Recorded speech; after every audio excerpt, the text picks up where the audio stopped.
All right, so we're looking at some DOM calculator code. We can get stuff to add to the screen correctly, but it won't actually run the calculation, but it will clear. Here's the code that we're looking at. This is actually a pretty good start. So some stuff that I want to do to clean this up is right off the bat, let's get rid of some stuff that doesn't make sense. So this one right here, the other way you could write this exact thing is with plus equals. And so we'll just do that. That means the exact same thing. Since the button text content, we got button value here, but button value doesn't actually get used anywhere. Also, it's got the $sign on it, but the $sign is that pattern I was using for things that are elements. That's not an element. That's a string. And regardless, you're not using it. You're actually just writing out the thing there. So we can get rid of that too. Same thing with this numbers, doesn't get used anywhere, which means that this doesn't get used anywhere. Your clear event listener doesn't need to happen inside of this. In fact, check this out. Probably not what you're looking for. I got it. So I'm going to have a let number of times equals 1. And then I'm going to do 1 plus plus. All right, check this out. So if I run this server, throw open the console, invalid, you're invalid.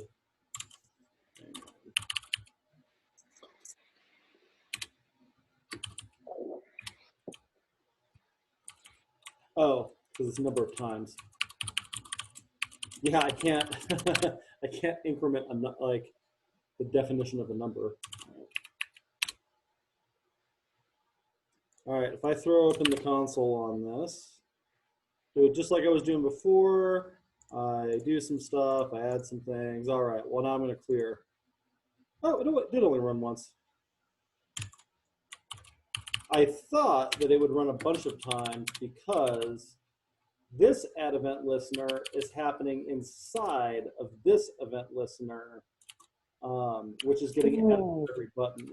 So it would assume that this would get added 12 times or whatever. So instead, we can extract that out, and it does the exact same thing. Okay, wait, so that would have been bubbling, right? Why didn't it bubble up? It wouldn't have been bubbling. That's why not. Before is, this is saying, all right, for every button, I want to add, oh no, I see what's going to happen. Check this out. I got it. I know exactly why I was doing that. All right, so we do this. We click some buttons, and we do that, and then we do that. Hey, weird. Why is it running more times now? Or okay, that's got to have something to do with the fact that it's running a variable number of times suggests to me that something asynchronous is going on. Oh, it is, but is that because your counter is inside that loop, so it gets like ding, ding. Go, Derek. Inside this loop, so is adding that event listener.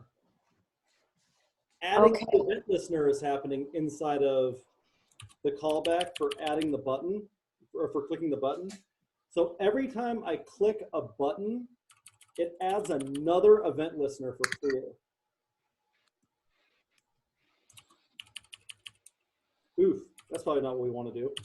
So we can get around that by extracting that out.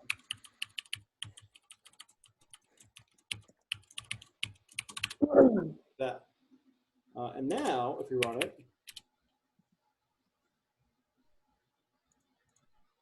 I throw this open. Oops, I got rid of the console logs, but it would be fine. Because the event listener is only getting added the very first time this file runs. Okay. So another thing I want to take a look at is, so right now we're getting the buttons as every span. Let's see how accurate that is. This.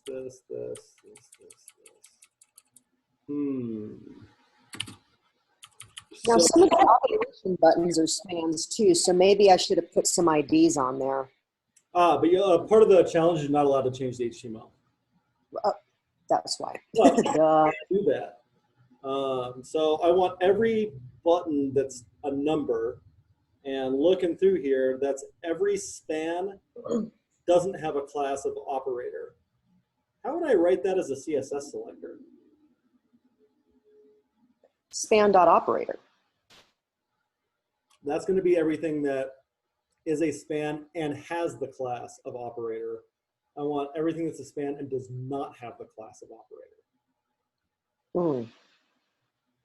Can you like just sort of inverse that?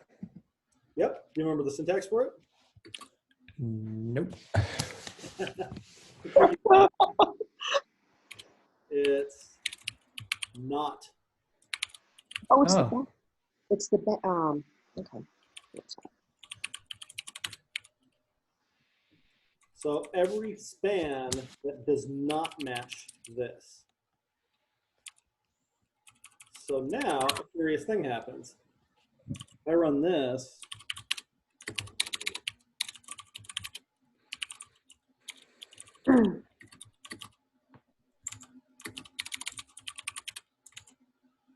okay, so these buttons still work, but these operators don't, and that one doesn't, and that one doesn't, but the numbers still work.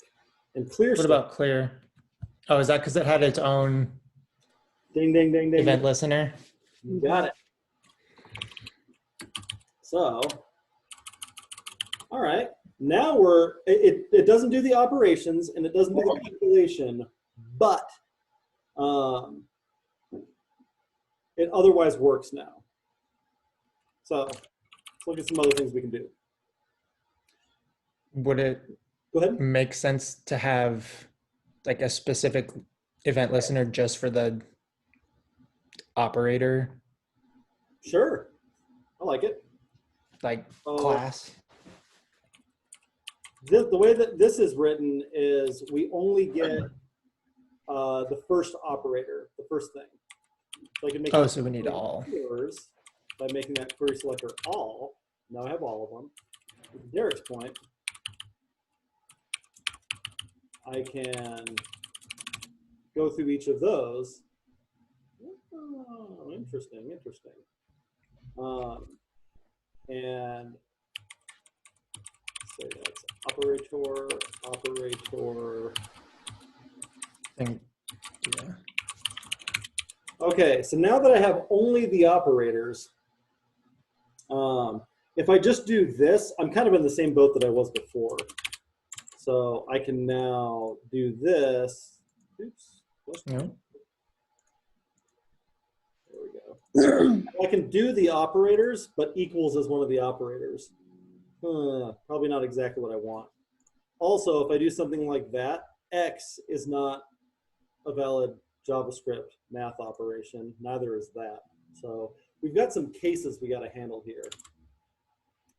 So how do you think I can deal with that? Let's do equals first. Oh, I just fucking saw this today. You do like a if statement in there, like for the equal signs, and Exactly. So if operator text content is equals, then we're going to handle that a little bit differently. The easiest way to handle this is with a thing called eval. You can say screen.textContent equals eval screen text content. Eval has some problems, and there's a lot of good reasons to not use it, but it's pretty good for things like this, especially for this exercise. Otherwise, we're going to do that. Okay, so let's see what happens if we do that. Now I can do 8 plus 8. Hey, my calculator works. But will that work with the multiplication and division? Because those aren't valid. So that'll work. Womp. That won't work because that is not a valid JavaScript symbol for division. So that means we got to add what? Another condition. Yep, perfect. So we could add one for division. That's something like else if screen.text content equals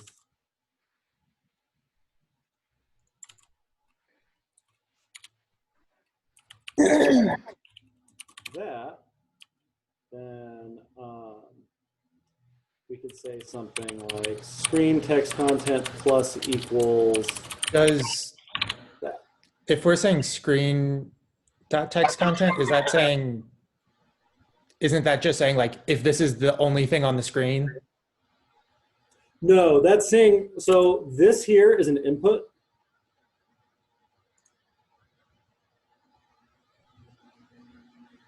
Oh shoot, no, it's not. Oh, but it is still an element though.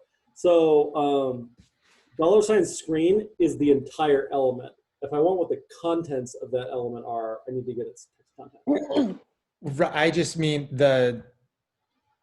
so saying like text content 3 equal signs, the division sign. Yeah. That's not saying, oh, like if the only thing on the screen is this, then do it. Otherwise. You're right. Okay. Operator, not. Good catch. This will be that. Cool. So that should work. Let's see if we can divide now. If I do 14, ooh, something doesn't like about that. Operator is not defined on line 14. There we go. All right, 14. Notice how it added the slash rather than that. Divided by 2 equals 7. All right, we're getting somewhere. So we could do a similar thing with the x.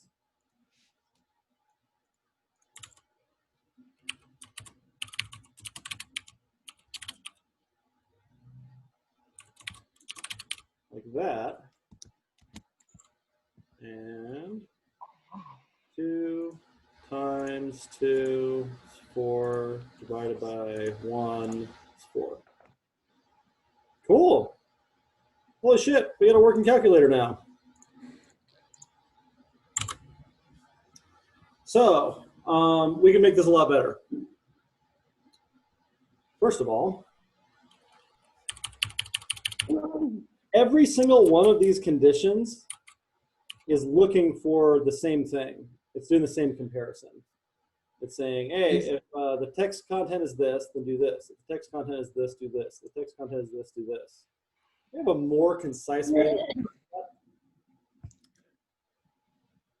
Don't you use case somehow? Case and this is what I was talking. I saw it earlier. I just didn't like fully absorb it somewhere. Yeah, switch. switch. Brooke had it. So we do operator dot text content, and we switch it. Difference here is we're using case to say what we want to happen if it's different things. So we say like, all right, case equals, and then we can take this thing up here, take break, otherwise it keeps looking for more matches. And then you could say case that, then that, and that. And if it's lowercase x, I'm kind of liking this better. It's a little more readable. yeah, it is kind of better, huh? In fact, it's a lot more readable. Yeah. And then the way we do an else with switch is default.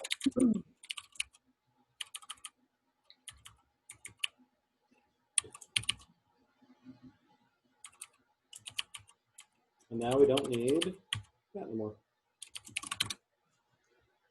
Okay, so got all these different behaviors here. That's an improvement. So It looks really slick. now let's keep going. So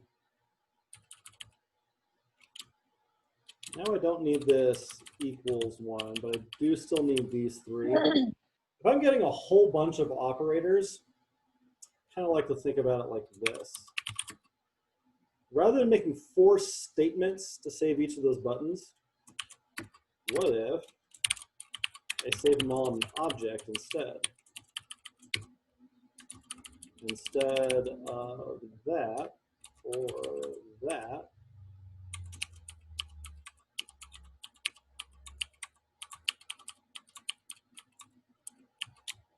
do something like that.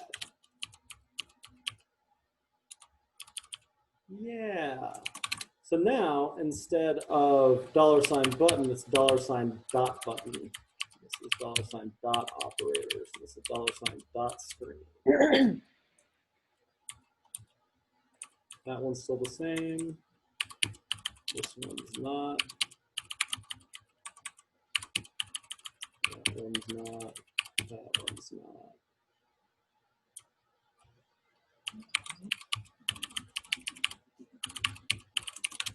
Cool. So big question is, does it still work? Actually, this should be $button.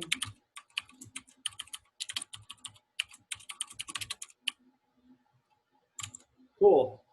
Do it still work?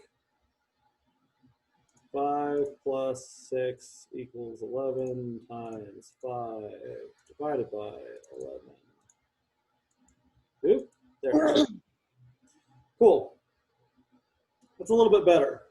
All those things sort of belong together, so we get to keep them in one variable. Very good use for an object.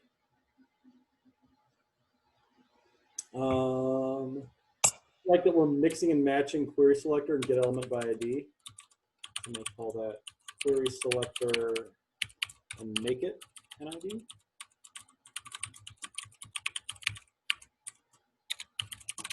Like so. What else can we do to make this better? You pretty much always make something better if you extract inline functions. So let's do that. We'll make a function called clear screen. And put that in there.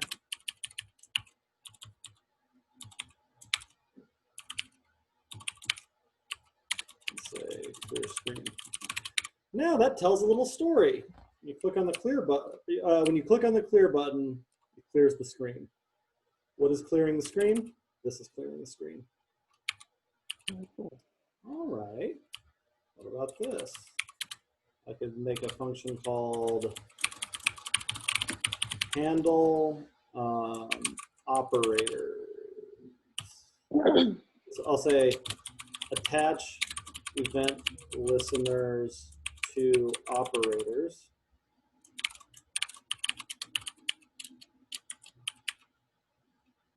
Or operator singular that takes in an operator and then does all of this. Now this can be, hey, and it tells a little story. For each operator, attach event listeners. It works. Okay, but this one has an inline function in also. So we can call that handle operator. And it takes in an operator. Nope, it doesn't take in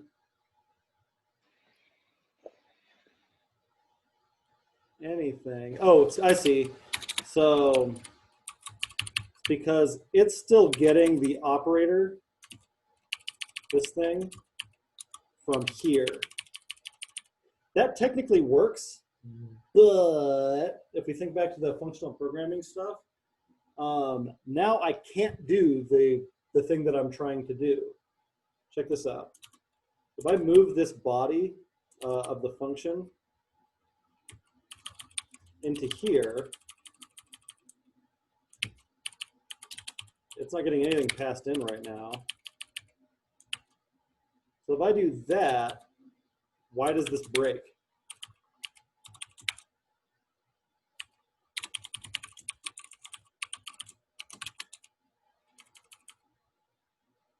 This is going to immediately error out. Why?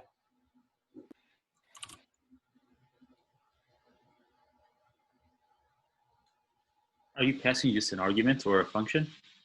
Should it be a function? Well, I would need to, because it can't see operator. That exists in this scope over here.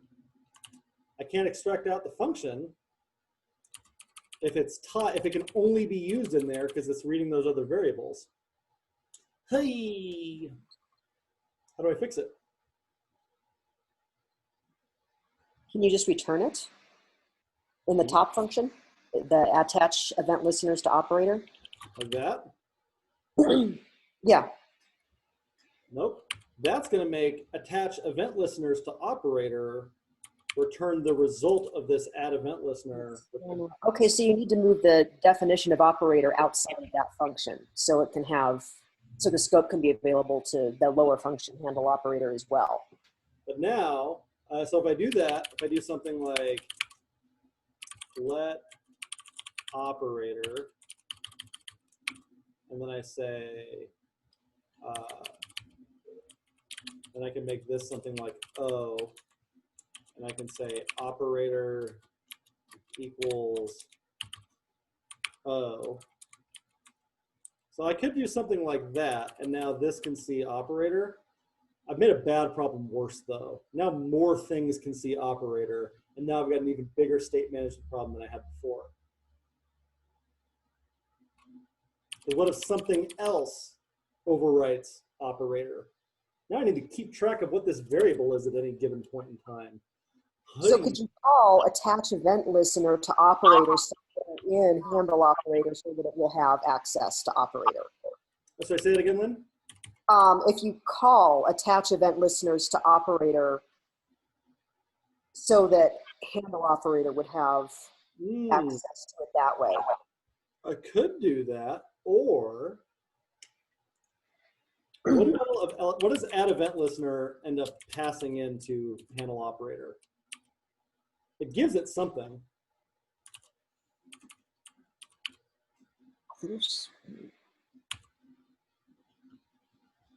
Well, it passes in the click event and then the clear screen function. Yeah, it passes in this click event, which has a target representing the thing that got clicked. Hey! Okay, cool. This one down here, I can make that event.target.text content. That cleans that up a lot.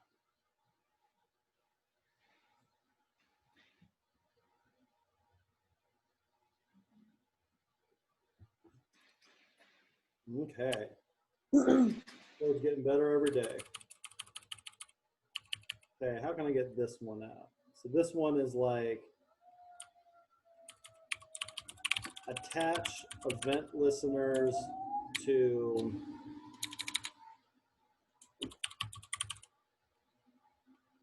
number. Actually, let me say listener to number. Let's get our pluralization solid on that. Attach event listener to number, takes in a button, and then does all of that. Cool. So now this can be attach event listener to number. Cool. Man, this is cleaning up. Now I still have this inline function here. So why don't I extract that one? I would describe this as add number to screen.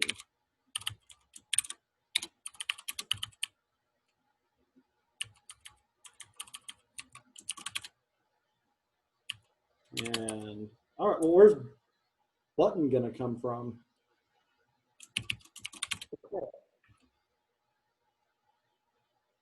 Hint, we just did it. Oh. Yeah, the event target. Yeah, change it to the event target. So I pass in the event and make that the event target's text content. Then I can say add number to screen. Cool. You notice how much smaller this is making the code? Like the file is longer, but each individual like Lego in this is like one line. That's nice. I've taken this operation and just given it a name that describes what it does. That's clean code. All right, so now check this out. We've got all these little functions here. This is the only shit that's actually happening when you run the file. When you run the file, it grabs some elements off the page. It adds an event listener for each number. It adds an event listener for each operator. And it adds an event listener to clear the screen. Now we've separated out some of our logic from some of our state. Cool. Let's still make this better. Can I ask a question real quick? Yeah, hit me. Why do we need separate event listeners for the operators and the numbers? Both of them are just getting appended to the screen. Weird. What happens if I take out the operators one? Now I don't need these, but now these do need to be all of the spans.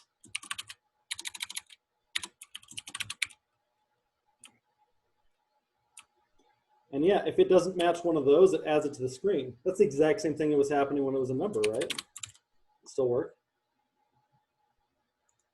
2. Whoa, the numbers are still working. Oops, that fell apart.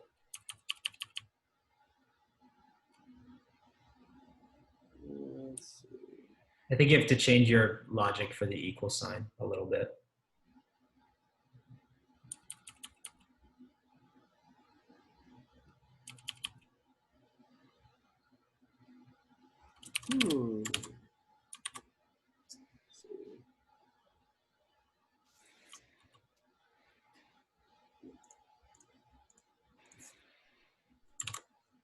I'm actually curious why that's doing that. What's the what do I need to change the logic to? It still should be the event target text content. Event.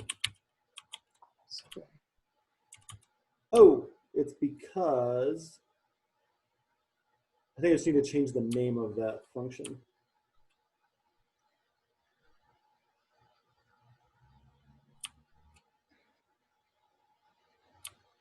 So for each button, add event listener to number. I don't need that one anymore. And then this function doesn't exist. Yeah, so we'll call that handle button click. And I'll call this handle button click. Now I don't need that one. All right, let's see if that still works. 1, 2 plus. Hey, Derek, you got this down to 32 lines. So Oh, Sam. everything was working. We changed its behavior, or sorry, we changed its implementation, but it has the same behavior.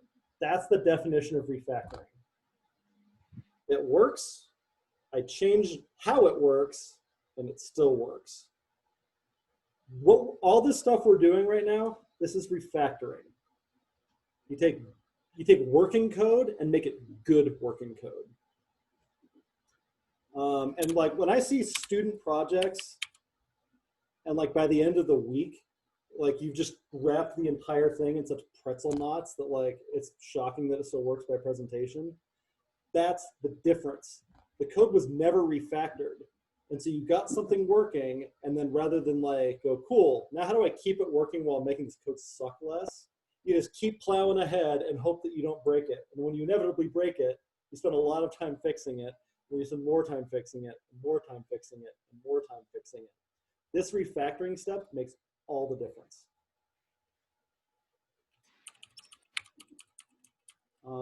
Cool. So yeah, we got rid of a lot of repeated behavior there. So now we have this handle button click. I'm going to reorder these. What's kind of interesting is we have this clear one. I feel like we could maybe do something similar with that. Because clear is, that's also an operator. It's just a capital C, right? So can I also make a case for that? If it's a capital C, then I do that. And now, I don't even need that. And I don't need that. And I don't need that. Make this buttons. That's all of them. Holy crap. We're down to 29 lines of code. It still work. 5 plus 5 divided by 2. Hey, still in business. Okay. God, could we make this any better? Did the clear work? Mhm. Oh, good call.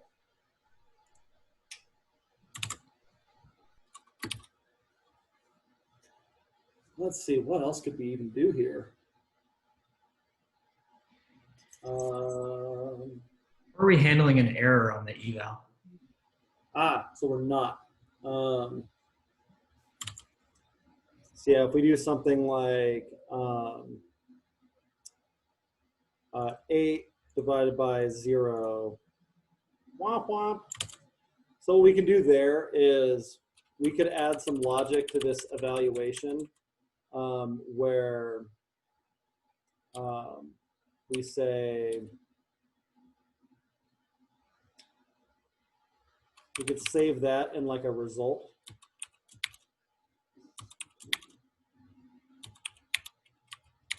So like const result equals that. And then we could say something like the screen content equals result. Result equals, actually, can I just use the actual thing? If it equals infinity, then we want to say error. Otherwise, show the result. See if that works. So I do 8 divided by 0, error.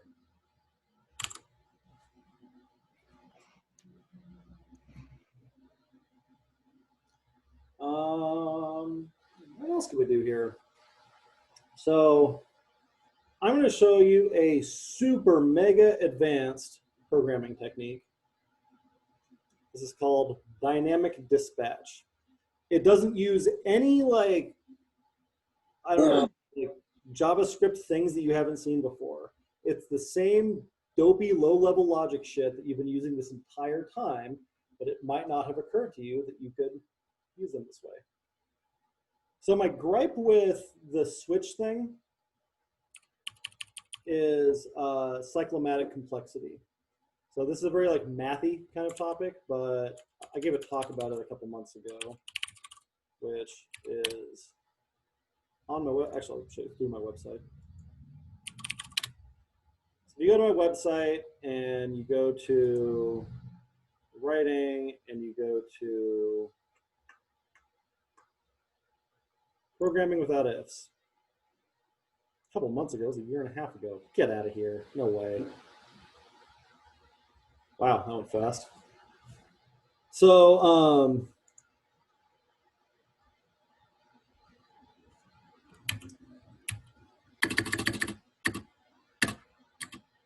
so cyclomatic complexity has to do with how many different independent pathways there are through the code.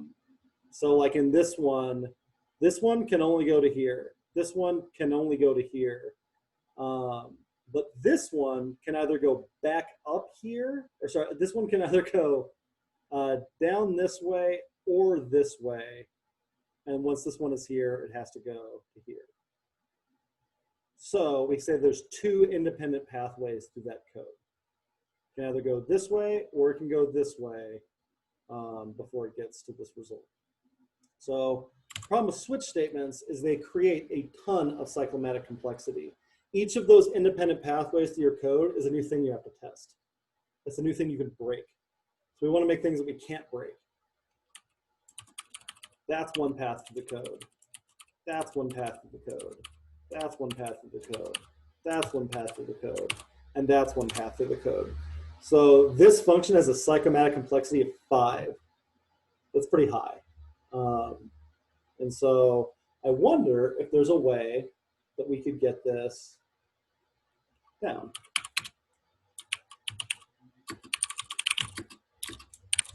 So I'm going to make an object called operations. And we're going to take this stuff. I'm going to take all of this. I'm going to take all these cases. I'm going to put them in the object. But instead of cases, they're just going to be values on the object. I think we technically don't need quotes for any of these. I might get a little bit mad about the division one.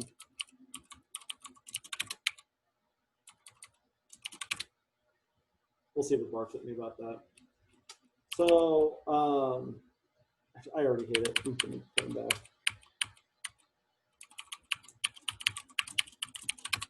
Okay, so now what I want to do is make these functions.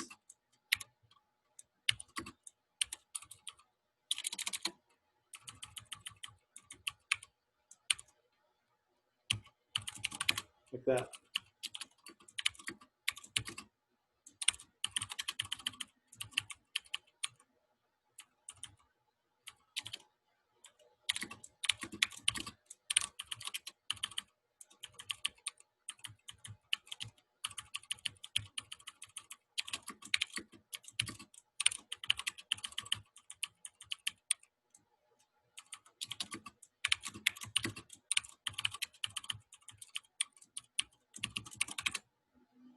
Cool.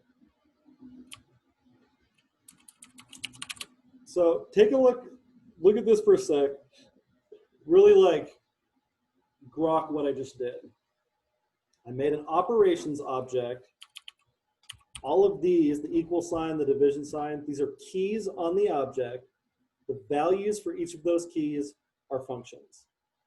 So that means I could do something like operations, and then in square brackets, equal, that's a function, so I can invoke it. Again, no new like text stuff, we've done all of these things before. You've accessed stuff in objects through square brackets. You've assigned functions in objects before as values. And like the division symbol seems like a very strange thing to make an object key out of, but it's not against the rules. You can do that. All right, so I've got these things on there. And this is how I would use it. I'm going to take the object, I'm going to look up the function I want by its key, and then I invoke it. Questions about any of that?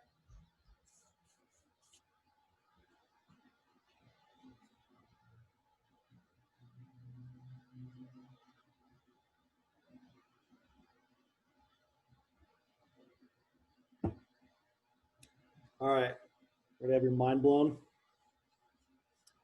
So if I can take in, I'm really curious about this event.target.text content, okay? I sort of feel like I should be able to look that up on here. I can say something like event.target.text content. And if it's equals the division symbol, X, or C, it'll give me the relevant function, which I can then invoke. Now, here's the rub. None of the buttons say default. So I still need a way to handle that default behavior. I can use some Boolean logic for that. Because if I look something up on this operations thing and it isn't there, I'm going to get back undefined. You go, hey, what's a 6? What's operation 6? So we go, you haven't defined an operation for that. Undefined is falsy. So I can say something like, all right, it's if that exists, if that has a truthy value, then operations event.target.text content, invoke it. Otherwise, operations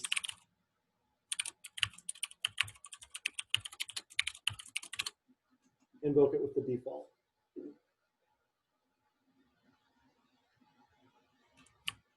So if I comment out the switch statement, moment of truth, does it still work?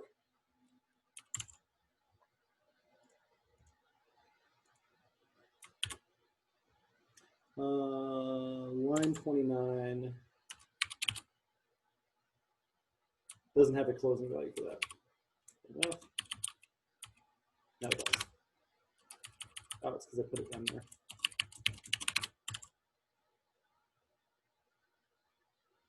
Oops, still mad. Opened on line 29.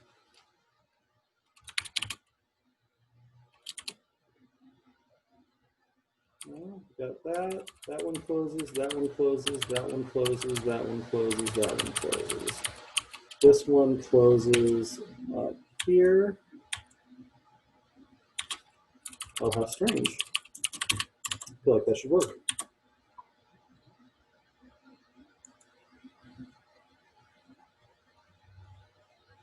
Missing closing after the property list.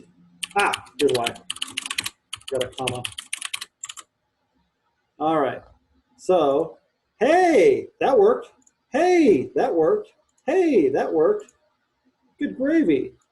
Multiplication works. Holy shit. Cyclomatic complexity of this, 2.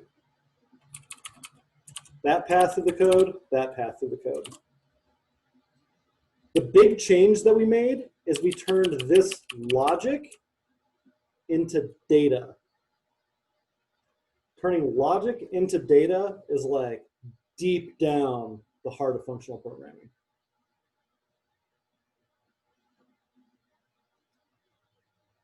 And check this out. We can also one line these,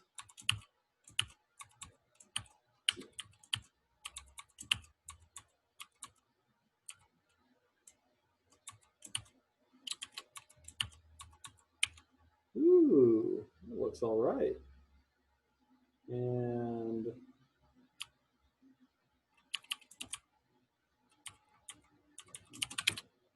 hey, not bloody bad. So there's one other thing that I kind of want out of this. This operations now lives inside of this function. This function is doing two things. It's defining all these operations and it's figuring out which one to do. I like that. So what I could do instead is turn that operations thing into a function. Interesting. So I could say something like get operation, and I could say something like operator. I could define these operations in there.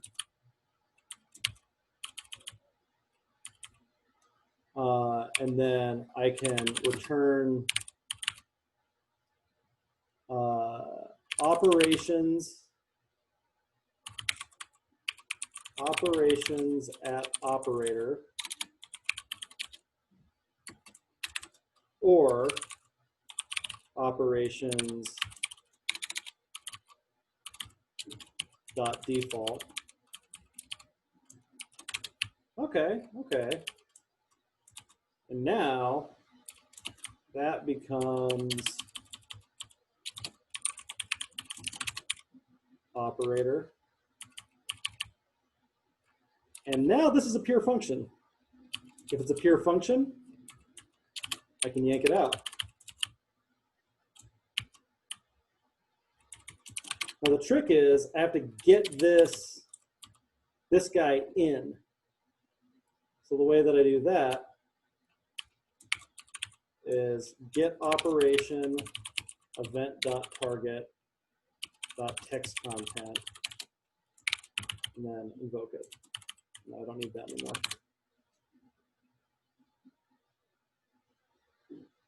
Cool. Does it work?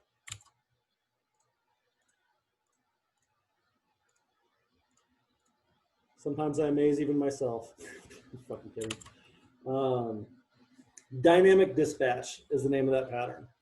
That is like the most advanced black magic that I can think of in JavaScript. So I don't expect any of you to be able to do it. But that's what the bottom of the well looks like. It's not learning a bunch of new keywords or operators or something like that in the language. It's being able to use them in more interesting ways.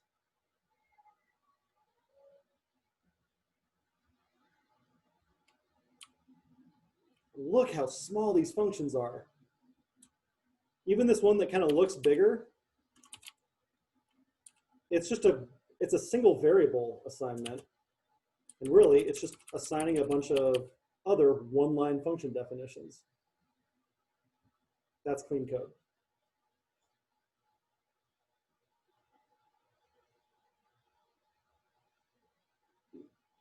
Ask me some questions.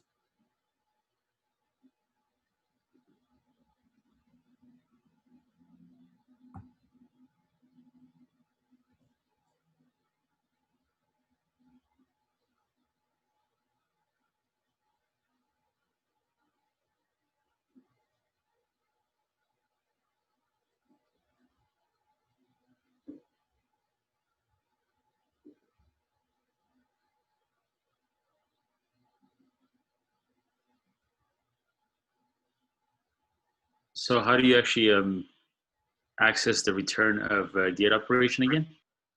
So get operation, look at that line real carefully. I'm currying. I call get operation here.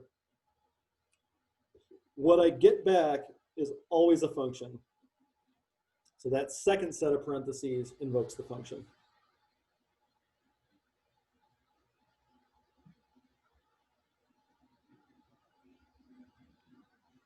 So that way, like, you can get one of the other, like you always get either the operator or the default. Yep, exactly.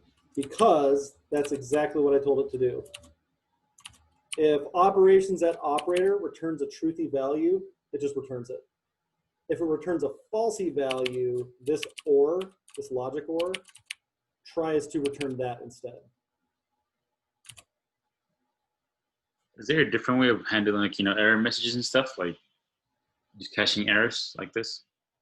Oh yeah, you could do that with a try catch. The problem is division by 0 isn't an error in JavaScript. It just shows up as infinity, which isn't an error. It's just weird.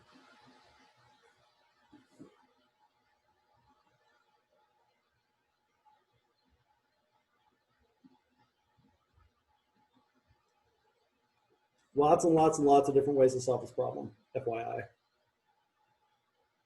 Because, for example, one of the things you can still do in here that you might want to prevent is 5 plus plus, oh no, there it is. All right, well, does your calculator do that? Mine certainly doesn't. So there's more things that we can do with this. But for some basic functionality, that's some pretty well refactored code.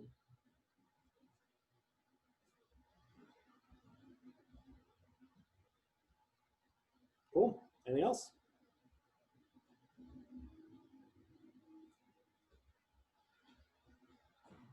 I have a quick question, actually. So I tried to implement this lookup. Mm-hmm. I have a clear screen function declared elsewhere. So every time I hit a button, it clears the screen 5 times. And I have no idea why. It's like calling all of those functions. Somebody who was in the beginning of the lesson, tell Sam how we do that.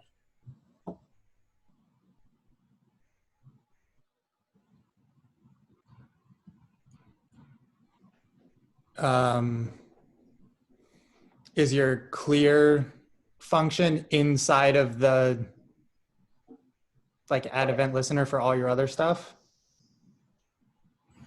No, it's in this actions object for the dynamic. So you're almost definitely attaching the event listener for that inside of a loop. So the listener is being added multiple times. Well, no, it doesn't clear it unless I hit a button. Like the listener. And then it tries to do it 5 times. I also don't understand why it's doing it 5 times. Oh, it's because it's going through every option. Okay. There you go. I get it. Cool. Anything else?